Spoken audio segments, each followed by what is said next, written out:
So, let's talk about Overwatch, and more specifically, its loot boxes. Launching in May of 2016 was Blizzard's first new IP in over a decade, and their first FPS in, I think, ever? Overwatch has quickly become one of the most successful games of the last few years, with supposedly over 2 billion concurrent players at any given time. There's a lot I could say about the game, or even my history with the game, that could be its own video, but that's not really why I'm making this video. The game's second Halloween event is in full swing, and I kind of wanted to take a look at what this means for the players and see if I can't pick apart some of the flaws with the cosmetic drop system, because that's become kind of a point of contention with gaming in general in recent months. The long and short of it is that a large group of players see microtransactions containing random loot akin to gambling, as it's very easy to peddle away several dollars on boxes and end up with virtually nothing to show for it. But the ESRB, PEGI, and other ratings boards have declared that these sorts of transactions don't require any warning label of any sort, as you're not gambling if you win every time, even if 99% of your wins are unwanted garbage. And it's clear that game devs far and wide know this is just barely on the winning side of a legal gray area, as games like Overwatch thrive on regular yearly events. Christmas, Chinese New Year, their Spring Uprising event, the game's anniversary, the Summer Games, and now Halloween all feature a new cosmetic box that contains at least one event-specific reward. And every event offers very popular legendary skins, but also include a bloated amount of sprays, player icons, and characters shouting Happy Halloween that you can only use for almost 1/12 of the year. It's clear that Blizzard is openly creating a lot of this content to weigh down the odds of getting one of the legendaries even further, as the more you get people playing and the more you push buying boxes as a shortcut, the more money that turns in the long run.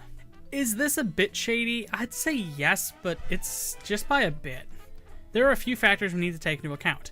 First off, Overwatch is rated 13+ worldwide, which would mean that the players are going to have some knowledge of, hey, maybe I shouldn't spend all of my money to get this awesome vampire skin, maybe I can live without it, maybe I should just play the game when I can, and if I don't have it at the end of the event, I'll check how many coins I have and buy it with those if I can. We'll talk more about the coins in just a minute, but regardless, Overwatch isn't selling itself to very young kids like a wealth of mobile games do that feature the same loot box system.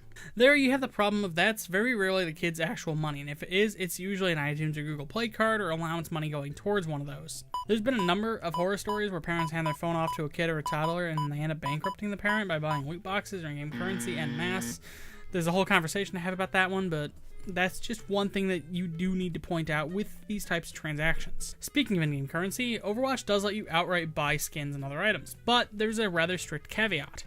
You need coins, and you can't buy coins. You need to get them from item duplicates or money drops in-game, which is one of the things I do find fault in. The ability to purchase cosmetics outright does help curb the otherwise strictly RNG-based cosmetic drops, but with no means to actually spend a bit to get exactly what you want, you're once again relying on pulling the proverbial handle several more times in an attempt to get what you want in the slot machine. Additionally, you can't sell or otherwise get rid of cosmetics you don't want saved for duplicates, becoming 1/5 of what they're worth otherwise. So if you get a bunch of stuff for one character you don't play or like, you can't turn that into cosmetics for someone you do play. Another thing that I do find fault in is limited run items and the cost of them. Every event's items are limited to the duration of that event only, and if you miss out on them, you're waiting until next year for another shot at them. But every event also brings more additional items, and some of the items aren't even related to the event period. This Halloween, Torbjorn got a flippin' taunt where he hits a ball of metal like a baseball. That wasn't in the Summer Games, that's in the Halloween. Additionally, the newest event items cost triple their usual price in coins, and since you need to open boxes to get coins, you're stuck grinding for dozens of crates or buying 100 of them to try to get what you want. And you still might not get what you want. You might end up a few coins short at the end of the event or flat out not get any of the cosmetics you want. And now you have to simmer in frustration for a year before you get another chance at regular price. The ability to purchase the skins you want through a more direct means of earning or purchasing coins would lessen the gambling light elements of getting cosmetic drops and, say, having event cosmetics available year-round to purchase only at the triple price and then putting them on sale when the event comes around and having exclusive event boxes that contain those event cosmetics for free would solve a lot of those problems, but it seems there's good reason for Blizzard to not do that. Events generate an active player base.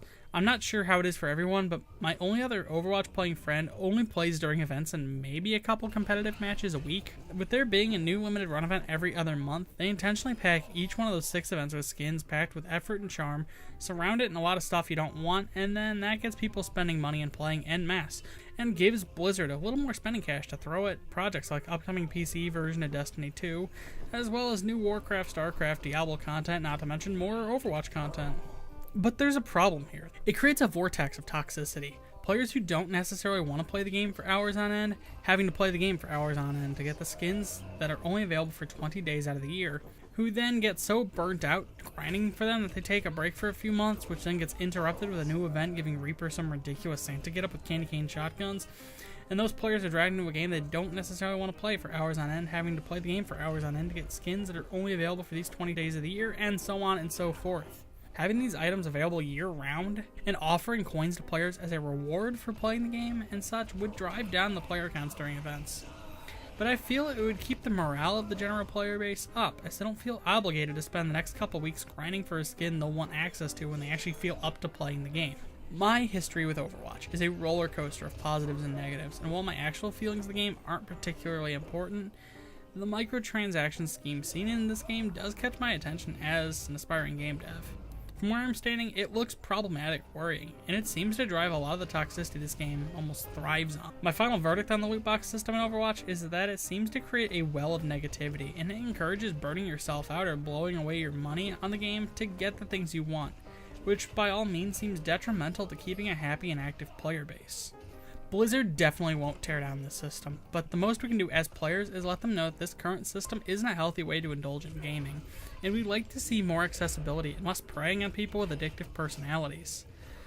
I hope you enjoyed this video essay on the loot box system, and until next time, see you around. If you like this video and you'd like to see more, I'd recommend subscribing. Patreon and social media links are in the description.